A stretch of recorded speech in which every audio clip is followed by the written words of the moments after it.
نحمده ونصلي على رسوله الكريم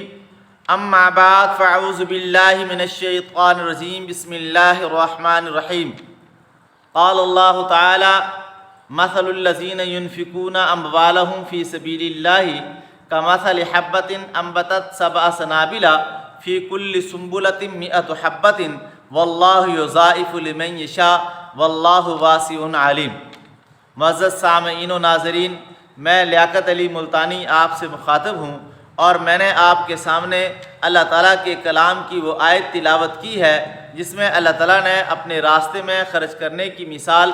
ایک دانے کے ساتھ دی ہے۔ اللہ تعالیٰ یہ فرما رہے ہیں مثل الذین ینفقون اموالہم فی سبیل اللہ کمثل حبۃ، کہ اللہ تعالیٰ کے راستے میں خرچ کرنے کی مثال اس دانے کی طرح ہے کہ جس دانے کو زمین کے اندر بویا ہو، انبتت 7 سنابل، پھر اس ایک دانے سے 7 بالیاں باہر نکلیں، فی کل سنبلۃ 100 حبۃ، پھر ہر بالی کے اندر 100 دانہ ہو، واللہ یضاعف لمن یشاء، اللہ جسے چاہے اس سے بھی زیادہ بڑھا دے، واللہ واسع علیم، اور اللہ وسیع علم والا ہے۔ کہ جس طرح ایک دانہ زمین کے اندر بویا اور اس سے 7 بالیاں باہر نکلیں اور پھر ہر بالی میں 100 دانہ ہو، تو اللہ تعالیٰ یہ فرما رہے ہیں کہ دیکھو تم نے ایک دانہ بویا تھا اور تمہیں 700 دانے حاصل ہوئے ہیں۔ اس طرح تم 1 روپیہ اللہ تعالیٰ کے راستے کے اندر خرچ کرو گے، اللہ تعالیٰ تمہیں 700 کر کے دے گا۔ واللہ یضاعف لمن یشاء، اللہ جسے چاہے گا اس کے اخلاص کی وجہ سے اس سے بھی زیادہ بڑھا دے گا۔ جیسے وہ ایک دانہ تھا، اس سے 7 بالیاں نکلیں اور اس سے 10 بالیاں نکلیں، اور ہر بالی میں 100 دانے کی بجائے 150 دانہ ہو، تو 700 سے بھی زیادہ دانے جو ہے وہ حاصل ہو جائیں گے۔ تو اللہ تعالیٰ نے ایک سادہ مثال دے کر ایمان والوں کو سمجھایا ہے کہ اللہ تعالیٰ کے راستے میں خرچ کرنے سے مال کم نہیں ہوتا، بلکہ اللہ تعالیٰ کے راستے میں خرچ کرنے سے مال زیادہ ہوتا ہے۔ رسول پاک صلی اللہ علیہ وسلم نے 3 باتوں پر قسم کھائی۔ آپ صلی اللہ علیہ وسلم نے فرمایا اقسم ثلاثۃ، میں 3 باتوں پر قسم کھاتا ہوں۔ پہلا فرمایا ما نقص مال عبد من الصدقہ، اللہ کی قسم صدقہ دینے سے مال کم نہیں ہوتا۔ ہمارا یہ یقین ہے کہ سرور کونین صلی اللہ علیہ وسلم بغیر قسم کے ہی کوئی بات ارشاد فرما دیں تو ہمارے عمل کے لیے وہ کافی ہے، لیکن رسول پاک صلی اللہ علیہ وسلم کا قسم کھا کر یہ بات ارشاد فرمانا کہ میں قسم کھاتا ہوں اللہ کی قسم صدقہ دینے سے مال کم نہیں ہوتا، صدقہ دینے سے مال زیادہ ہوتا ہے۔ اور اس کے باوجود بھی اگر ہمارے اندر خرچ کرنے کا جذبہ پیدا نہیں ہوتا، پھر اپنے دل کی کیفیت اور حالت کو دیکھنا چاہیے کہ رسول پاک صلی اللہ علیہ وسلم تو قسم کھا کر بات ارشاد فرما رہے ہوں، اور اللہ تعالیٰ بیج کے ذریعے سے مثال دے کر کہ جس طرح ایک بیج سے 700 بیج حاصل ہوئے، 1 روپیہ خرچ کرو گے 700 یا اس سے زیادہ تمہیں جو ہے وہ حاصل ہوں گے۔ لیکن اگر ہم اس کے باوجود اللہ تعالیٰ کے راستے کے اندر خرچ نہیں کرتے، پھر ہمیں اپنے دل کی کیفیت اور حالت کو دیکھنا چاہیے۔ اور وہ لوگ بھی ہیں کہ اللہ تعالیٰ کے راستے کے اندر دل کھول کر انہوں نے خرچ کیا۔ جب یہ آیت مبارکہ نازل ہوئی من ذا الذی یقرض اللہ قرضا حسنا فیضاعف لہ اضعافا کثیرہ، کہ کون ہے جو اللہ تعالیٰ کو قرض دے تاکہ اللہ تعالیٰ اسے بڑھا چڑھا کر دے۔ جب یہ آیت مبارکہ نازل ہوئی تو ابو دحدہ رضی اللہ تعالی عنہ رسول پاک صلی اللہ علیہ وسلم کی خدمت میں حاضر ہوئے اور عرض کیا کہ یا رسول اللہ صلی اللہ علیہ وسلم، اللہ تعالیٰ ہم سے قرض مانگ رہے ہیں۔ تو رسول پاک صلی اللہ علیہ وسلم نے فرمایا کہ ہاں، اللہ بڑھا چڑھا کر دینا چاہتے ہیں۔ تو ابو دحدہ انصاری رضی اللہ تعالیٰ نے عرض کیا کہ یا رسول اللہ صلی اللہ علیہ وسلم، آپ اپنا مبارک ہاتھ آگے فرمائیں۔ رسول پاک صلی اللہ علیہ وسلم نے اپنے مبارک ہاتھ کو آگے فرمایا، تو ابو دحدہ رضی اللہ تعالیٰ نے اپنے ہاتھ کو رسول پاک صلی اللہ علیہ وسلم کے ہاتھ میں دے کر ایک معاہدہ فرمایا، کہا کہ اے اللہ کے نبی صلی اللہ علیہ وسلم، میرا ایک باغ ہے جس میں 600 درخت لگے ہوئے ہیں، میں اللہ تعالیٰ کو قرض دیتا ہوں۔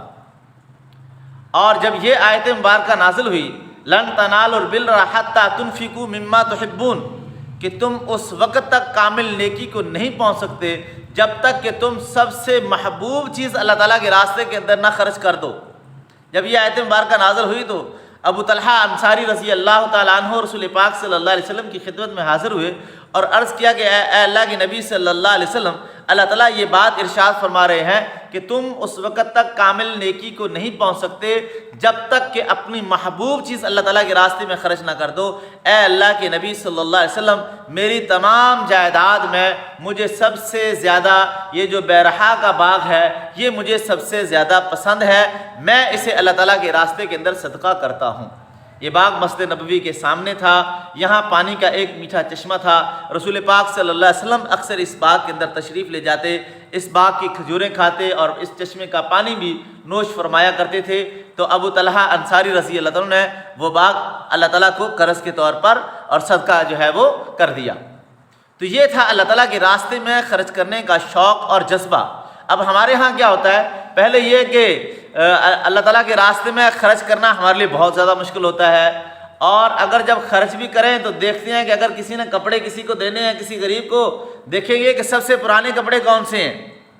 اور اگر کسی غریب کو کوئی پیسے وغیرہ بھی دینے ہیں تو بعض لوگ ان پیسوں کے جو نوٹ ہیں ان نوٹوں میں دیکھتے ہیں کہ پرانا نوٹ کون سا ہے۔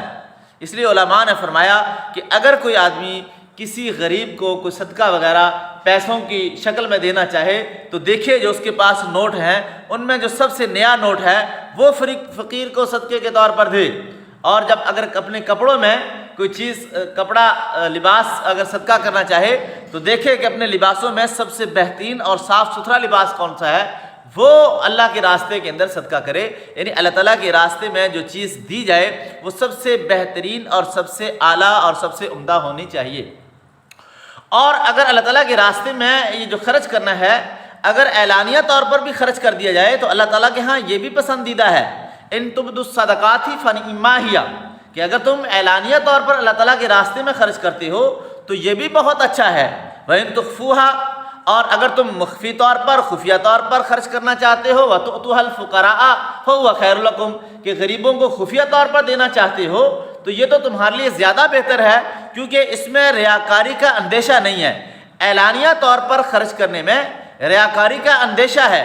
اور خفیہ طور پر خرچ کرنے میں ریاکاری کا اندیشہ نہیں ہے، اس لیے فرمایا فَهُوَ خَيْرٌ لَكُمْ، یہ تمہارے لیے زیادہ بہتر ہے کہ اگر تم خفیہ طور پر خرچ کرو گے، کیونکہ اس کے خرچ کرنے میں ریاکاری کا اندیشہ نہیں ہے۔ تو میرے واجب الاحترام بھائی اور دوستو، اللہ تعالیٰ کے بندوں میں کچھ ایسے بندے بھی ہیں جو اللہ تعالیٰ کے راستے کے اندر دن رات خرچ کرتے ہیں۔ اللہ تعالیٰ فرماتے ہیں الذین ينفقون اموالهم باللیل والنہار سرا وعلانیۃ فلہم اجرہم عند ربہم ولا خوف علیہم ولا ہم یحزنون، کہ اللہ تعالیٰ کے بندوں میں کچھ ایسے بندے بھی ہیں کہ جو دن رات اللہ تعالیٰ کے راستے میں خرچ کرتے ہیں، اعلانیہ طور پر بھی خرچ کرتے ہیں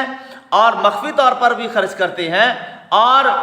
ان کا یہ خرچ کرنا اس کا اجر و ثواب اور بدلہ اللہ تعالیٰ انہیں عطا فرمائیں گے۔ اور بدلہ کیا ہے؟ ولا خوف علیہم ولا ہم یحزنون، کہ ان پر کوئی خوف قیامت کے دن اور کوئی غم قیامت کے دن جو ہے وہ ان کو نہیں ہوگا۔ تو اس لیے اللہ تعالیٰ کے راستے میں شوق اور ذوق کے ساتھ اور دل کی خوشی کے ساتھ اللہ تعالیٰ کے راستے میں اپنی زندگی کے اندر خرچ کیا جائے۔ زندگی میں پسندیدہ مال وہ ہے جو اپنی زندگی میں خرچ کیا جائے، مرنے کے بعد نہیں۔ اللہ تعالیٰ قرآن پاک میں یہ ارشاد فرماتے ہیں یا ایھا الذین آمنوا، اے ایمان والو، لا تلہکم اموالکم ولا اولادکم عن ذکر اللہ، اے ایمان والو کہیں تمہارا مال اور تمہاری اولاد تمہیں اللہ تعالیٰ کی یاد سے غافل نہ کر دے۔ ومن یفعل ذلک فاولئک هم الخاسرون، اور جو کوئی ایسا کرے گا تو وہ خسارے والوں میں سے ہے۔ وانفقوا مما رزقناکم من قبل ان یأتی احدکم الموت فیقول رب لولا اخرتنی الی اجل قریب فاصدق واکن من الصالحین، اور ایسا نہ ہو کہ اللہ تعالیٰ کے راستے کے اندر خرچ کرو کہ اس سے پہلے کہ تمہاری موت کا وقت قریب آ جائے۔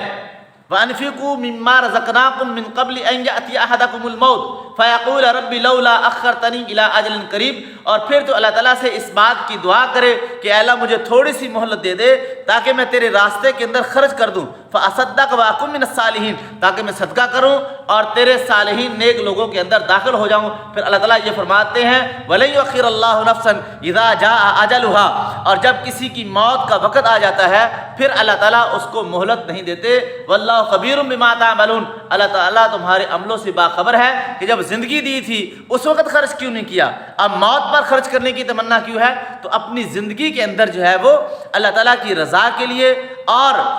اپنی آخرت کو بہتر بنانے کے جذبے کے ساتھ اپنی زندگی میں اللہ کے راستے میں مال خرچ کرنا چاہیے۔ رسول پاک صلی اللہ علیہ وسلم نے فرمایا بادروا الصدقہ ان البلاء لم یتخطاها، آپ نے فرمایا کہ صدقہ دینے میں جلدی کیا کرو کہ صدقہ بلاؤں کو، مصیبتوں کو آگے آنے نہیں دیتا۔ تو اس لیے میرے واجب الاحترام بھائی اور دوستو، میری اس ساری بات کا خلاصہ یہ ہے